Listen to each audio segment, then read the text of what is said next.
Hi గారు, welcome to our channel. ప్రస్తుతం మనతో పాటు దాము బాలాజీ గారు సీనియర్ జర్నలిస్ట్, వారితో ఒకసారి మాట్లాడదాం. సార్ నమస్కారం. నమస్తే. సార్ విశాఖలో ఒక లా స్టూడెంట్ పైన గ్యాంగ్ రేప్ జరిగింది సార్. ఇప్పుడు ఇది రాష్ట్ర వ్యాప్తంగా కూడా సంచలనంగా మారింది. సో ఇప్పుడు ఇష్యూలో అసలు ఏం జరిగింది, ఎవరు అత్యాచారం చేశారు, మరి ఇన్వెస్టిగేషన్ లో పోలీసులు ఏం చెప్తున్నారు సార్? విశాఖపట్నంలో లా స్టూడెంట్ మీద సామూహిక అత్యాచారం అనేది ఆంధ్రప్రదేశ్ని ఒక కుదిపింది.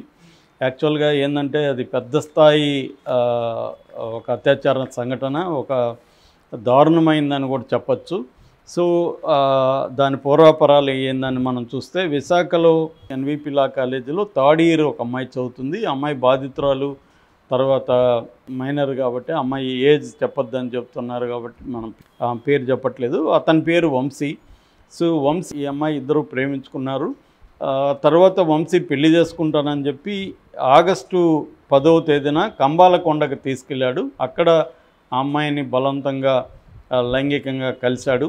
ఆ అమ్మాయి కూడా పెళ్లి చేసుకుంటాడని నమ్మి అతనితో కలిసింది. దాని తర్వాత అదే నెల ఆగస్టులోనే 13వ తేదీ డాబా గార్డెన్లో తన ఫ్రెండ్ రూమ్ ఉంది, అక్కడికి కలుద్దామని చెప్పి తీసుకెళ్ళాడు. అమ్మాయి అక్కడికి వెళ్ళింది.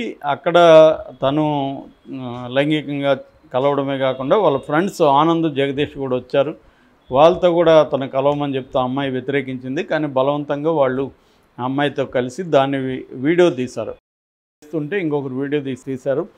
దాని తర్వాత ఆ వీడియోని అమ్మాయికి చూపించి, ఇట్లా నువ్వు కానీ మేము పిలిచినప్పుడు రాకపోతే వీటిని సోషల్ మీడియాలో పెడతామని బెదిరించడం అనేది చేయడం మొదలుపెట్టారు.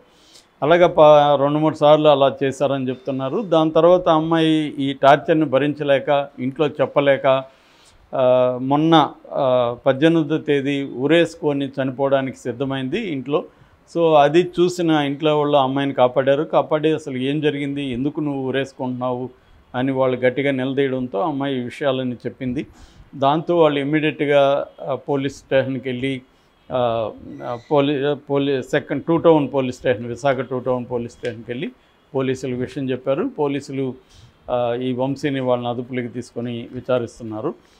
దీని మీద ఇది ఒక్కసారిగా గుప్పమంది. మామూలుగా విశాఖ క్రైము మనకి ఎట్లా హైదరాబాద్ ఎట్లా క్రైమ్కి నిలయంగా ఉంటుందో, అక్కడ ఆంధ్రప్రదేశ్లో విశాఖలో గాంజాయి కావచ్చు, మత్తు పదార్థాలు కావచ్చు, అత్యాచారాలు కావచ్చు, ఇతరేతర క్రైములు. ఆ మధ్య ఎంపీ భార్యనే కిడ్నాప్ చేశారు వాళ్ళు, కొడుకుని భార్యనే కిడ్నాప్ చేసిన సంఘటన కూడా వైసీపీ సత్యనారాయణ ఎంపీ. అలాగా మనం అంత ఘోరంగా అక్కడ గ్యాంగులు ఉన్నాయి. ఎందుకంటే ఎప్పుడైనా డెవలప్మెంట్ ఉన్న చోట క్రైమ్ కూడా ఉండడం మనకు కనబడుతుంది. ఆ డెవలప్మెంట్కి ఈక్వలెంట్గా క్రైమ్ ఉంటుంది. ముఖ్యంగా రియల్ ఎస్టేటు, ఇతరేతర వ్యాపారాలు పెరిగిన చోట దాంట్లో వాటాగా క్రైమ్ కూడా అక్కడ బలంగానే బయలుదేరుతుంది. అట్లాగే విశాఖపట్నం ఇప్పుడు డెవలపింగ్ సిటీ, అది దాని మీద ఫోకస్ పెరిగింది. గతంలో వైసీపీ దాని మీద బాగా ఫోకస్ పెట్టింది, దాన్ని రాజధానిగా తీసుకురావాలని. దానికి తగినట్టే ఇక్కడ రియల్ ఎస్టేట్ రేట్లు, ల్యాండ్ సైట్లు రేట్లు ఇవన్నీ పెరగడం, దాని చుట్టూ క్రైమ్ పెరగడం ఇవన్నీ కనిపిస్తుంది. సో అట్లాగే అక్కడ ఏంటంటే ఐటీ హబ్ కూడా డెవలప్ అవుతుంది. కాబట్టి ఈ అమ్మాయిల అబ్బాయిల కేంద్రీకరణ కూడా బాగా ఉంటుంది. మనకి ఈవెన్ సోషల్ మీడియాలో తీసుకుంటే కూడా ఆంధ్రప్రదేశ్లో ఎక్కువగా సోషల్ మీడియాలో యాక్టివ్గా ఉండే అమ్మాయిల అబ్బాయిలు విశాఖపట్నం నుంచి కనబడుతూ ఉంటారు. సో ఇలాగా ఇక్కడ ఈ పర్టికులర్ కేసులో మనకి క్లియర్గా ఎలా దీన్ని అర్థం చేసుకోవాలన్నప్పుడు, ఇక్కడ కూడా మొన్న చూసాము, మన ఇన్స్టాగ్రామ్లో ఒక అమ్మాయి పరిచయం అయితే, ఆ అమ్మాయి యాక్చువల్గా 17 ఏళ్ళు. అమ్మాయి అతనితో వెళ్ళిపోయి 10 రోజులు ఉంటే కూడా వాళ్ళ ఇంట్లో వాళ్ళు పట్టించుకోలేదు. వాళ్ళ ఇంట్లో వాళ్ళకి ఏం చెప్పింది, నా ఫ్రెండ్స్తో ఉన్నానని చెప్పింది. వీళ్ళు వదిలేశారు. అంటే ఈ మధ్య ఏంటంటే పేరెంటింగ్ కంట్రోల్ అనేది పిల్లల మీద సరిగ్గా ఉండట్లేదు అనేది అర్థమవుతుంది. అలాగే ఇక్కడ కూడా తన కూతురు ఏం చేస్తుంది ఏంటనేది పేరెంట్స్ సరిగా ఏమైనా నిఘా పెట్టడం, వాళ్ళని చేయడం, అంటే పేరెంట్స్ కంట్రోల్ చేస్తున్నట్టు కనబడకుండా కంట్రోల్ చేయాల్సిన పరిస్థితి ఇవాళ ఏర్పడింది. అంటే డైరెక్ట్గా వాళ్ళని చేస్తేమో వాళ్ళు హర్ట్ అవ్వడం, ఆత్మహత్యలు ఇవన్నీ జరుగుతాయి.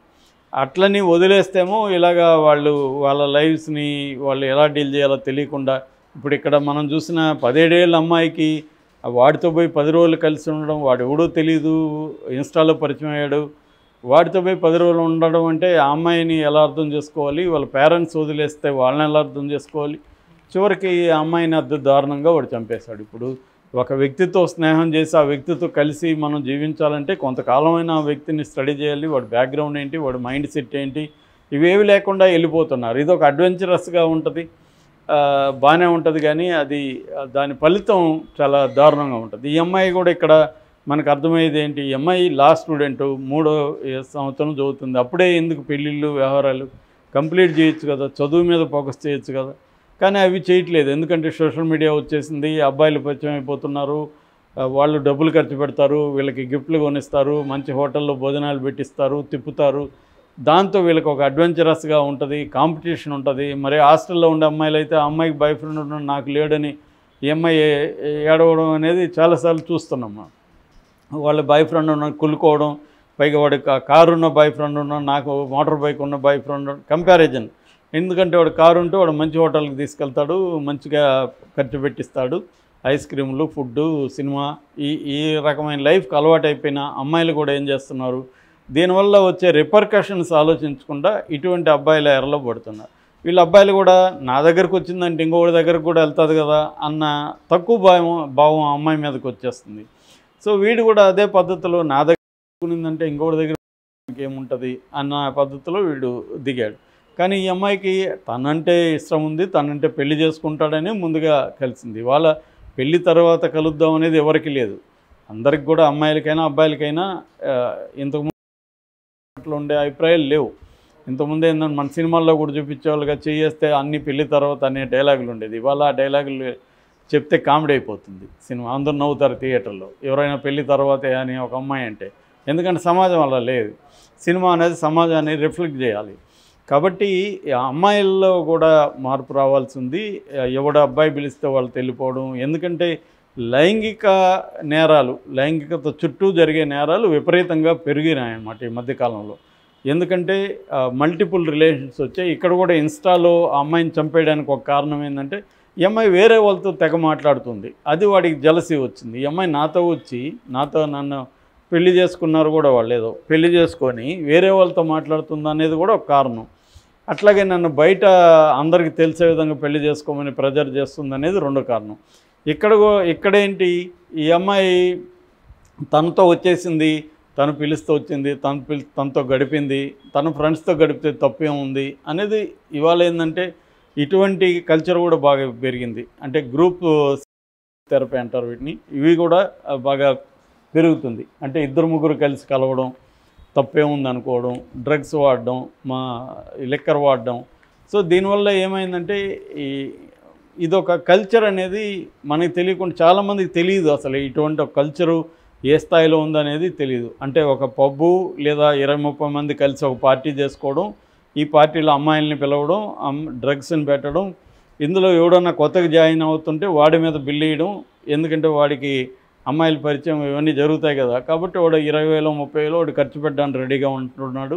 ఇటువంటి ఒక అర్బన్ సంస్కృతి అనేది బలంగా పెరిగింది. ఎందుకంటే ఇళ్లలో వాళ్ళకి డబ్బులు ఉంటున్నాయి, ఖర్చు పెట్టగలిగిన పరిస్థితి ఉంటుంది, లేదా సాఫ్ట్వేర్ ఇటువంటి ఇండస్ట్రీ వచ్చిన శాలరీలు కూడా బాగా పెరిగాయి. డిస్పోజబుల్ ఇన్కమ్ అంటారు, ఖర్చు పెట్టగలిగిన ఇన్కమ్ అనేది పెరిగింది.